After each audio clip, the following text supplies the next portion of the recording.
തലസ്ഥാനത്തെ കോർപ്പറേഷനിൽ ആ ഇഞ്ചോടിഞ്ച് പോരാട്ടം എന്നത് മാറിയിരിക്കുകയാണ്. 25 ഇപ്പോൾ NDA മുന്നിട്ട് നിൽക്കുന്നത്. തൊട്ട് പിന്നിൽ നിൽക്കുന്ന LDF ആകട്ടെ 15 സീറ്റിൽ മുന്നിട്ട് നിൽക്കുന്നു. അതായത് ഏറെക്കുറെ 10 സീറ്റുകളുടെ ലീഡ് നിലയിലാണ് NDA മുന്നിട്ട് നിൽക്കുന്നത്. ഏറെക്കുറെ ഒരു വ്യക്തമായ ലീഡിലേക്ക് NDA പോകുന്നുവെങ്കിൽ BJP ഇത്രയും നാൾ കണക്ക് കൂട്ടിയതോ അല്ലെങ്കിൽ ഇത്രയും ഈ 5 വർഷം BJP എന്താണോ പരിശ്രമിച്ചത് അതിവിടെ തിരുവനന്തപുരം കോർപ്പറേഷനിൽ അവർക്ക് സാധ്യതയിലേക്ക് എത്തുന്നു എന്നാണ് ഇപ്പോൾ ഈ മണിക്കൂറിൽ നമുക്ക് ഏറ്റവും അധികം അപ്ഡേറ്റ് ചെയ്യാൻ കഴിയുന്നത്. അതായത് 25 അവർ ലീഡ് ചെയ്ത് നിൽക്കുന്നു. പ്രമുഖ സ്ഥാനാർത്ഥികളെല്ലാം ഏറെക്കുറെ എല്ലായിടത്തും. അതിൽ ഈ ശാസ്തമംഗലത്ത് R ശ്രീലേഖ മാത്രമാണ് ഒരു പരിങ്കലിൽ നിൽക്കുന്നത്. R ശ്രീലേഖ പിന്നിട്ട് നിൽക്കുന്നു എന്നാണ് ഏറ്റവും ഒടുവിൽ ലഭിച്ചിരിക്കുന്ന വിവരം. മറ്റെല്ലായിടത്തും തന്നെ പ്രമുഖരൊക്കെ തന്നെ മുന്നിട്ട് നിൽക്കുന്ന ഒരു കാഴ്ചയാണ് കാണാൻ കഴിയുന്നത്.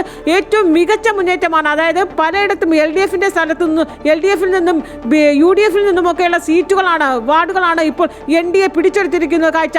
അതായത് ഇപ്പോൾ ഒരു 10 മണിയാകുമ്പോഴാണ് ഈ രീതിയിൽ NDAക്ക് മികച്ച രീതിയിൽ തന്നെ അവർ മുന്നേറുന്നു. 10 വാർഡുകളുടെ ഒരു ഭൂരിപക്ഷം അവർക്ക് ലഭിച്ചിരിക്കുന്നു. 25 തൊട്ട് പിന്നിൽ 15 മാത്രമാണ് LDFിന് മുന്നേറുന്നത്. അതേസമയം UDF നല്ല രീതിയിൽ തന്നെ മുന്നേറുന്നു എന്ന് പറയേണ്ടിയിരിക്കുന്നു. UDF ഇപ്പോൾ 10-11 എന്ന രീതിയിലേക്കാണ് UDFിന്റെ ഒരു മുന്നേറ്റം കാണാൻ കഴിയുന്നത്. UDFിനെ സംബന്ധിച്ച് ഒരു മികച്ച നേട്ടം തന്നെയാണ്. അതിൽ ഏറ്റവും ശ്രദ്ധേയമാകുന്നത് നേരത്തെ KK പറഞ്ഞതുപോലെ IPവിന് പല പ്രമുഖരും പിന്നിലാണ്. പല പ്രമുഖരും തോറ്റു എന്ന രീതിയിലേക്ക് വരുന്നു. കാരണം ഈ കുന്നൂഴി വാർഡ് CPMന്റെ ഏറ്റവും സ്വാധീനമുള്ള ഒരു വാർഡാണ് കുന്നൂഴി വാർഡിലാണ്. IPവിന് വളരെ സീനിയറായ കൗൺസിലറാണ്.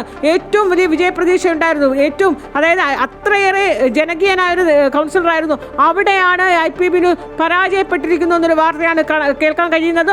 അതോടൊപ്പം തന്നെയും പാറ്റൂരിൽ ആകെ ഈ തിരുവനന്തപുരം കോർപ്പറേഷനിൽ ഒരേ ഒരിടത്തും മാത്രമാണ് സ്വതന്ത്ര സ്ഥാനാർത്ഥി തുടക്കം മുതൽ മുന്നിട്ട് നിന്നത്. ആ സ്വതന്ത്ര സ്ഥാനാർത്ഥി പാറ്റൂരിലെ രാധാകൃഷ്ണൻ, അദ്ദേഹം പ്രസ് ക്ലബിന്റെ സെക്രട്ടറി ഭാരവാഹിയൊക്കെ ആയിരുന്ന വ്യക്തിയാണ്.